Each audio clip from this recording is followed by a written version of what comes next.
ደስታውን ስለመለስሽለት በጣም ደስ ብሎናል። የሚሱ ደስታ ማየት ነው የምፈልገው ነው ደስተኛው ማየት ነው የምፈልገው።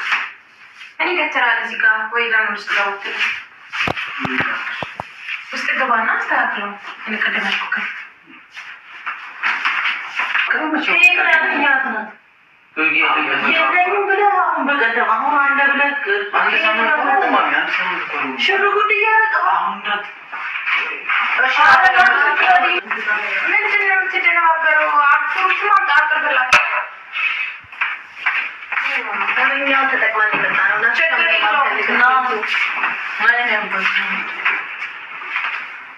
ጓደኛሞች አውቃለሁ። ጓደኞቹ በጣም ጥልቅ ጓደኞች ሁሉ ናቸው አውቃለሁ። ግን ከዚህ በኋላ እንደውም እናንተ ልታስቡለትም ስለሱ እንዲመለከታችሁ አልፈልግም።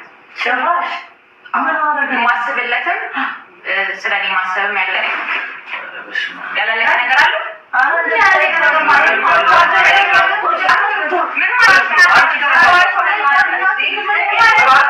እኔ ከተራል እዚህ ጋር ወይ ለምን ውስጥ ጋውት ውስጥ ገባና አስተካክለው እኔ ቀደማችሁ ጁስ ልፍጭልሽ አይሰማም? ይሰማኛል። ቡናውን አቀራርብላቸው ወይ ሻይ ያምጣላቸው። ምንድን ነው የምትፈልጉት? ሻይ ቡና?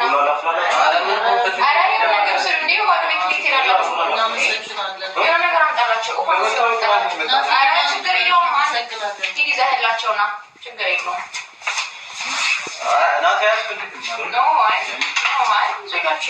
አምጣላቸው። ምን ያደርጉበት ነው ይሄንን? ምንድን ነው የምትደነባበረው? ፍሩት ማምጣት አቅርብላቸው። እኛው ተጠቅመን የመጣ ነው ናቸው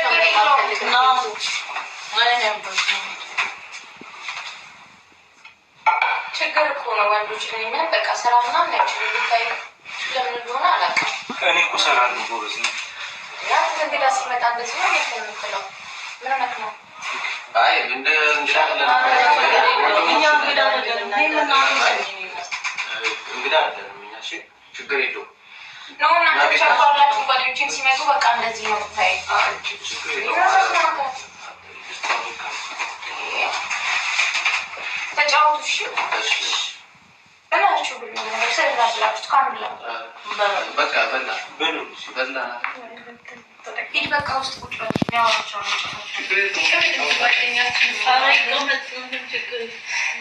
ስለማታውቁት ነው ባህሪው። ተጫወቱ እናንተ አውሩ።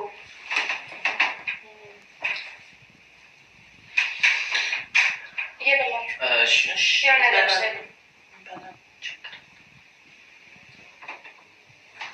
ናቲ ቆይ መጣሁ። እሺ የሆነ ነገር ላችሁ ቤቱ ከሰገላ አንጥላችሁ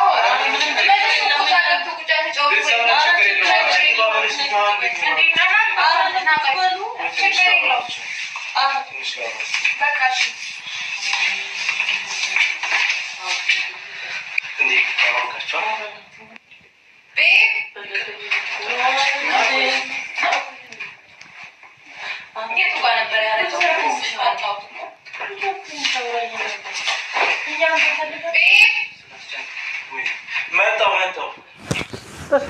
እውነቱን እንደ ወንድ ልጅ ቆፍጠን ሲል ነው የሚያምርበት። የምሬን ነው የምላችሁ። እንዴ ግባ ወደ ውስጥ እኮ አለችው። ልክ እንደ ህፃን ልጅ ማለት ነው። ወይኔ ናቲ ሄሉ ትሻለህ ነበር። ግን ደግሞ ሄሉ ይቅርታ አልጠይቅም አለ። ሄሉም አንተም በቃ ሰላም ላይ አይደላችሁም። አያችሁ ሄሉን ግን እንዴት ነው የሚያፈቅራት? በስማም የሆነ የግፊት ነገር በቃ ሰው ያዝ የራስክን ህይወት ያዝ ተብለ ተገፍተ እንዳደረግከው ነው እኔ የመሰለኝ ማለት ነው። ሄሉን በቃ ከውስጥ መውጣት አልፈለግም። ሰላም ጤና ይስጥልኝ። ውድና የተከበራችሁ የብዙኃን ቻናል ቤተሰብ እንዴት አላችሁ? ነው ያለው። እግዚአብሔር ይመስገን። እናንተም ባላችሁበት ሰላማችሁ ስትረፍ ይበል እያልኩኝ ላይክ ሰብስክራይብ የምታደርጉኝ እጅግ አድርጌ አመሰግናለሁ። እንግዲህ እንዳያችሁት መግቢያ ላይ ናቲ ፍቅረኛ አዲስ ህይወት ጀመርኩ ብሎ ለጓደኞቹ ሊያስተዋውቅ ነበረ። ግን ውስጥ ግባ ወደ ውጭ ውጣ እያለች ምስቅውን ስቅሉን የምታሳጣው ጓደኛ ነው የያዘው ማለት ነው።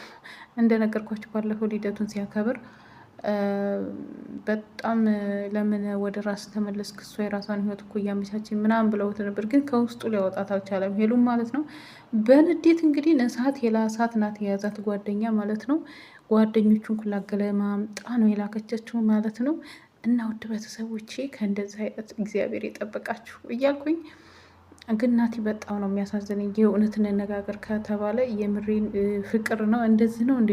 እኔም ስለደረሰብኝ ስለማውቀው ነው። በነገራችን ላይ ፍቅር ያከሳል፣ ፍቅር ከሰውነት ያወጣል። በጣም የምትወዱ ሰው ማለት ነው እንትን ስታጡ በጣም ከባድ ነው።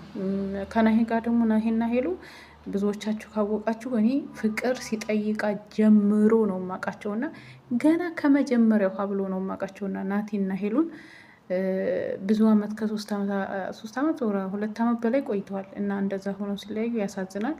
ለማንኛውም ለሁለታችሁም እግዚአብሔር አምላክ መልካሙን ሁሉ እንዲገጥማችሁ መኝላችኋለሁ። ወዳችኋለሁ።